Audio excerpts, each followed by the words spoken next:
नमस्कार। Class 10th social science का half yearly paper solve करते हैं। पहला क्वेश्चन पूछता है कि 1789 में जो रेवोल्यूशन, यूरोपियन रेवोल्यूशन, वो कहाँ होती है? तो वो होती है फ्रांस में।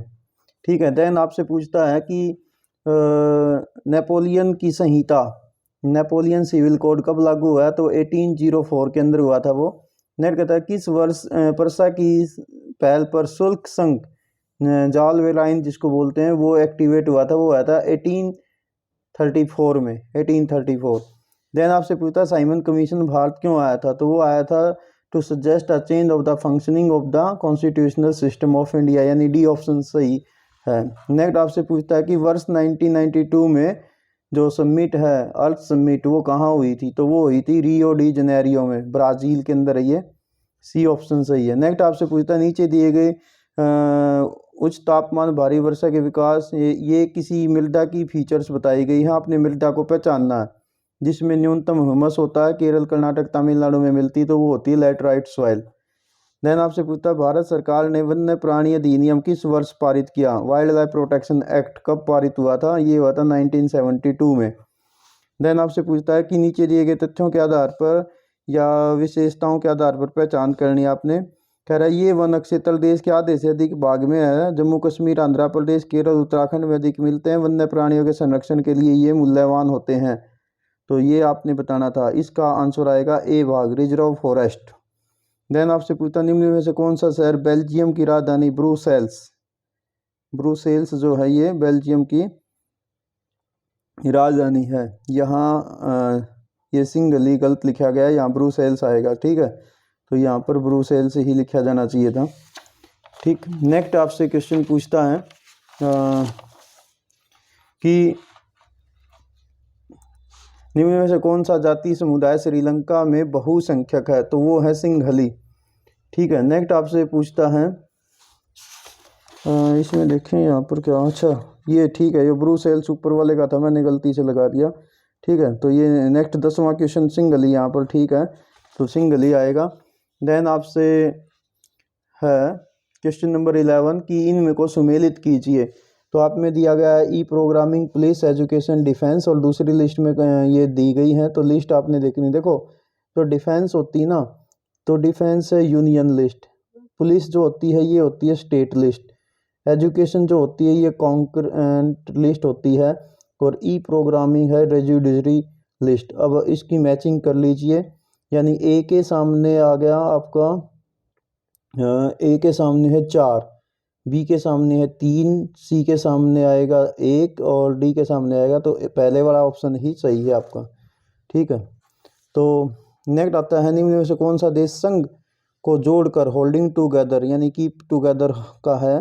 तो इनमें से है इंडिया। इंडिया में होल्डिंग टुगेदर है। वल्लभ भाई पटेल ने इन सबको होल्ड करने में मदद की थी, तो इसलिए उनको आयरन मैन ऑफ इंडिया कहते हैं। यूएसए जो होता है ना, वो है वैसा कमिंग टुगेदर का एग्जाम्पल।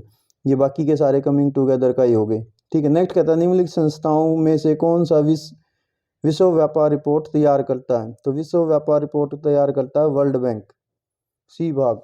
नेक्स्ट आपसे कहता है निम्न में से कौन सा कारक मुख्य रूप से भारत के भूमिगत जल स्तर के निम्न या कम होने का कारण है? तो वो है ओवर यूज। वैसे तो ये सारे के सारे हैं, ये ओवर यूज ही आप इसको कह सकते हैं।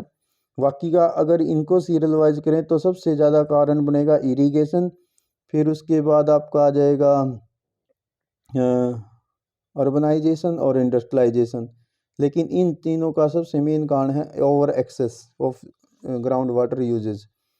नेक्स्ट कौन सी क्रियाकलाप प्राथमिक क्रियाकलाप के अंतर्गत आता है? तो माइनिंग आती है। इनमें से माइनिंग है।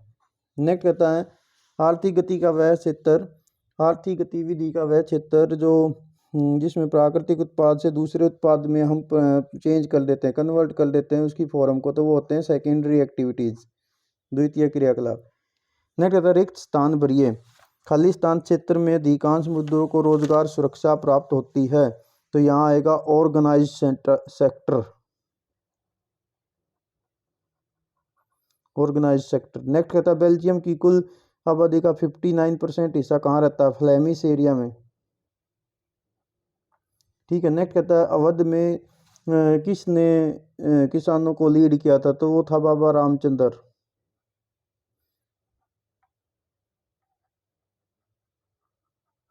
नेक्स्ट आपसे पूछता हूँ, मरुस्थलीय मृदा में किस चीज़ की कमी होती है? तो आप लिखिए ह्यूमस की। मॉइस्चर की भी लिख सकते हैं, बट ह्यूमस लिखोगे तो सबसे बढ़िया। नेक्स्ट आपसे पूछता है, सतत पोषण या विकास या सस्टेनेबल डेवलपमेंट क्या है? तो आपने बताना था कि रिसोर्सेज को ही ढंग से यूज करना कि वे आज भी काम आए और आने वाले समय में भी काम आते रहे। नेक्स्ट कहता है, नेशनल इनकम क्या है? नेशनल इनकम वो इनकम होती है जो ऑल सोर्सेज से इनकम होती है। ठीक है, सभी प्रकार की, जहाँ पर भी हम कोई भी आय से संबंधित कार्य करते, चाहे एग्रीकल्चर हो या सभी प्रकार के सेक्टर्स में। तो लुई जे ऑटर पीटर्स, ये जो है वहाँ की एक लेखिका थी जिसने महिलाओं के बारे में अच्छा कार्य किया था। ये शायद जर्मनी की थी। इसके बारे में थोड़ा सा मुझे डाउट है, आप इसका क्रॉस चेक कर लें। नेक्स्ट कहता है, सत्ता की साझेदारी, पावर शेयरिंग क्या होता है? Distribution of power in the various sectors, या ये कहिए कि सत्ता का साझेदार करना, जैसे सेंट्रल पावर या स्टेट पावर, या वही जैसे ऊपर वाला भी आपने देखा था यूनियन लिस्ट, स्टेट लिस्ट, ये भी एक प्रकार का पावर शेयरिंग ही है। तो इसमें हम दूसरे तरीके से भी कह सकते हैं, जैसे एग्जीक्यूटिव पावर, लेजिस्लेचर की पावर्स को, या जुडिशरी में पावर को शेयर करना। तो ये सब है। तो बाकी के आपने जो 3 नंबर के ये कर दिए होंगे, तो इनके बारे में वो छोड़ के मैं सीधा आपको मैप करा देता हूँ। ठीक है, तो वो आपने किया होगा, क्योंकि इसमें तो आप अपनी चॉइस के हिसाब से कुछ थोड़ा बहुत अप एंड डाउन लिख के गए होंगे। तो नेक्स्ट आपसे क्वेश्चन था ये, यहाँ पर रख लेता हूँ मैं, दोनों ही दिखाई दे जाएंगे आपको। ठीक है, नेक्स्ट पूछता है, सूती मिल मजदूर, यहाँ ए और बी मैप पे मेंशन किए गए हैं, तो आपने इस पे नाम लिखना था, वह ये जगह कौन सी है। जैसे यहाँ पूछता है, कॉटन मिल वर्कर ने जहाँ पर सत्याग्रह किया, तो ये जो जगह है ये है अहमदाबाद। ओके, देन पूछता है, सविनय अवज्ञा आंदोलन जहाँ हुआ, बी, बी पे आपने लिखता था दांडी। ठीक है, हिंदी में लिखते तो दांडी, या तो ऐसे लिखते या ऐसे लिख सकते थे, या ऐसे भी लिख सकते थे। अब देखो आपने कैसा लिखा होगा, तो टीचर ही बताएंगे आपके। नेक्स्ट आपसे कुछ डैम पूछे गए हैं, जैसे भाखड़ा नांगल डैम। तो भाखड़ा नांगल डैम आपका यहाँ पर है, यहाँ है भाखड़ा, हिमाचल में ये भाखड़ा नांगल डैम सतलुज रिवर पे है। देन आपसे पूछता है, सरदार सरोवर डैम। तो सरदार सरोवर डैम यहाँ पर है, गुजरात में, नर्मदा रिवर पर सरदार सरोवर। ओके, इसी पे वो स्टैचू ऑफ यूनिटी बनाई गई, सरदार वल्लभ भाई पटेल की दुनिया की सबसे ऊंची प्रतिमा। देन आपसे पूछता है, हीराकुंड डैम। तो हीराकुंड डैम यहाँ पर है, महानदी पर, ओडिशा में, हीराकुंड डैम। देन आपसे पूछता है, टिहरी डैम। तो टिहरी डैम यहाँ पर है, उत्तराखंड में, भागीरथी नदी है, गंगा जो है वो भागीरथी गंगा, अरे मैंने भागीरथी ही लिख दिया, चलो खैर भागीरथी छोड़िए, आप यहाँ पर टिहरी लिखना था। टिहरी डैम ये भागीरथी नदी पर है। ठीक है ना, ऊपर से देखो, यहाँ मान लो एक यहाँ गंगोत्री है, यहाँ दूसरी है, तो एक नदी ये आती है भागीरथी, एक ये आती है अलकनंदा, ये देवप्रयाग में मिल जाती है, उससे आगे इसका नाम गंगा पड़ता है। तो यहाँ पर है ये डैम, यानी ये उत्तराखंड में यहाँ पर ये वाला है। तो ये था आपका मैप का सॉल्यूशन। बीच वाले जो छोटे क्वेश्चन है ये मैं आपको जान पूछ के छोड़ रहा हूँ, ये आपने अपने हिसाब से लिख दिए होंगे। ठीक है, जैसे ये भी अगर मैं बताऊं कि रोल्ट एक्ट क्या था, तो रोल्ट एक्ट एक कानून था जिसको हम काला कानून के नाम से जानते हैं। ठीक है, उत्पत्ति के आधार पर संसाधनों का ये आपने वर्गीकरण, ये सब आप कर ही गए होंगे। ठीक है, तो मैं इस पे अभी कोई कमेंट्स नहीं करता। छोटे क्वेश्चन आपके मैंने करा दिए हैं, इसको आप मैच कर सकते हैं कि आप क्या पेपर में करके आए हैं। तो ये आपने पैराग्राफ के हिसाब से भी कर दिए होंगे भी पैराग्राफ में। जैसे ये समुदाय, इसमें पूछता है, वन समुदाय समुदायों से कैसे संबंधित होता है? तो वन समुदायों से ऐसे संबंधित होता है क्योंकि वे वन पर डिपेंड करते हैं। देन वन संरक्षण अधिनियम के उद्देश्य क्या होते हैं? Conservation of the forest. ध्यान कहता है, वन्य जीवों के संरक्षण के लिए समुदाय किस प्रकार का कार्य कर रहे हैं? तो वन्य जीवों के संरक्षण के लिए जो बहुत सारे समुदाय हैं वो एक सामाजिकता का काम कर रहे हैं। जैसे राजस्थान में आप यहाँ पर देखेंगे ना, तो भैरव देव डाको सेंचुरी जो है उसको बनाने में वहाँ के लोकल जो राजस्थान के 5 गांव के लोग थे, उन्होंने खुद वो ज़मीन दी थी 1200 हेक्टेयर। तो इस प्रकार का आप ये लिख सकते थे।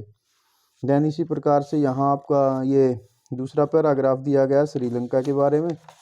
तो इसमें भी देख लेते हैं कि जैसे पूछता है कि श्रीलंका की जो भौगोलिक अवस्थिति है उसका परिचय आपने ये बताना था कि इसमें लिखा होगा पैराग्राफ में, यहाँ पर ये रहा ना कि एक आइलैंड कंट्री है, ये आपका पहला क्वेश्चन आ जाता और ये वाली सेंटेंस आपका ये फर्स्ट क्वेश्चन का उत्तर हो जाता।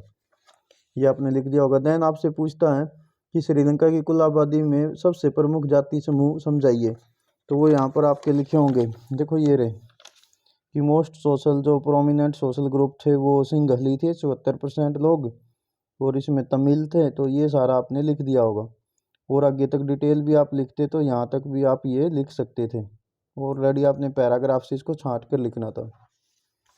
तीसरा आपसे पूछता है श्रीलंका में जातीय विविधता का संक्षेप में वर्णन करें। तो इसमें आप यहाँ पर लिख सकते थे कि जो वहाँ पर सिंघली लोग थे, सिंघली भाषा बोलते थे, बुद्धिस्ट थे, तमिल स्पीकिंग लोग हिंदू थे, कुछ मुस्लिम थे, 7-1% लोग वहाँ पर क्रिश्चियन भी थे, और इसके अलावा वहाँ पर सिंघली और तमिल लैंग्वेज जो है वो मेन लैंग्वेज थी। तो ये आपने लिखना था। ये तीसरा क्वेश्चन हो गया था आपका।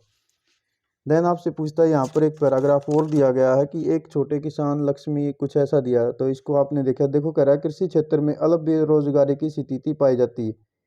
अल्प बेरोजगारी का मतलब वही है कि इसके अंदर ये आपने पढ़ लिया होगा, यहाँ पर कुछ ये रहा ना छिपी हुई बेरोजगारी। तो ये वाला आपने यहाँ पर पैराग्राफ बताना था। इसको डिसगाइज्ड अनएम्प्लॉयमेंट बोलते हैं वो। देन करा अल्प बेरोजगारी को छिपी हुई बेरोजगारी क्यों कहते हैं। तो वो आपने यहाँ पर एक्सप्लेन करना था, पीछे भी छोटे क्वेश्चनों में ये आया था। तो वहाँ आपने बताना था कि जहाँ पर मान लो 2 वर्कर की ज़रूरत और उस काम में 3 व्यक्ति लगे हों, तो 2 + 1 जो एक व्यक्ति है वो सरप्लस में काम कर रहा है, उसकी अगर उसको हटा भी दें तो काम के ऊपर कोई इफेक्ट नहीं पड़ता, तो वो डिस्गाइज्ड जो है अनएम्प्लॉयमेंट होता। नेट कर रहा है शहरों के संबंध में अल्प बेरोजगारी की स्थिति का वर्णन करें। तो यहाँ पर आप बता सकते थे कि इस क्षेत्र में हजारों अनियमित श्रमिक होते हैं जो डेली बेसिस पर काम करते हैं, जैसे प्लम्बर वगैरह। तो यहाँ इस पैराग्राफ से ये क्वेश्चन का आंसर आप दे सकते थे। तो प्यारे विद्यार्थियों, ये था आपका पेपर का सॉल्यूशन। आपने अच्छे ढंग से पेपर किया होगा। देखते हैं अब आप कैसा स्कोर करेंगे। Thanks, have a nice day.